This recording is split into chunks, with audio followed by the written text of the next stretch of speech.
So 84 Dixon Street represents one of these classic elements of the Chinese diaspora and of the links between Sydney and southern China, or southern China and really all around the Pacific. So the essential elements of the diaspora was that it was men moving overseas to earn money, and so their families were left back in the villages.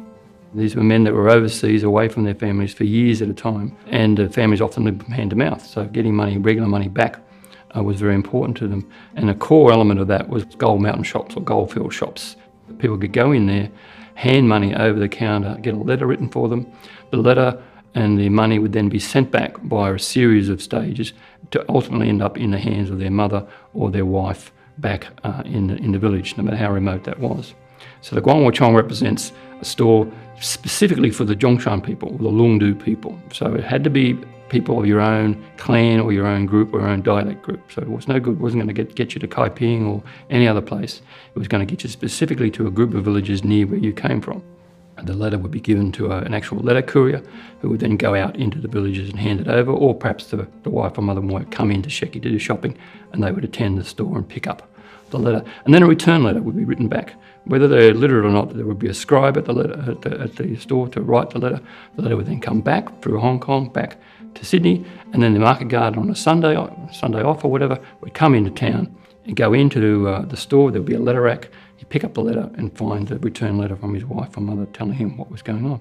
And we're still doing a similar business right up in the 1980s, when the son of the original owner being Philip Lee Chung, his son Norman continued to do this in his old age into the 1980s before he finally retired himself. He would scribe even for people in those days.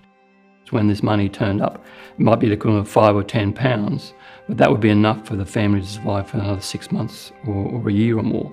And there are numerous stories of people not receiving a letter or money for periods of time because the husband, for whatever reasons, out of work or had an accident or other things, is holding up the remittances. And so the family could starve. It was a two-way thing. It wasn't just about receiving money. People also wanted other things as well, such as returning bones back to the village, or anything a person wanted done could be done through those stores. People also wanted to know news. The letters were the main means of communication. Sometimes the letters were interesting. As I say, most people couldn't read and write themselves, so they were scribed letters. So often they were very formulaic. They were just written in a certain style, saying things like how to spend the money or don't spend the money too frivolously, this kind of thing. That was a very important aspect of it. Make sure that the wife was being faithful, that was another important thing. Sometimes the letters would be sent back by friends to report on what was happening in the family, on what was going on, and whether the wife was in fact doing the right thing or whatever. That was another important aspect for men far away from their families. They were quite paranoid about these kind of things. So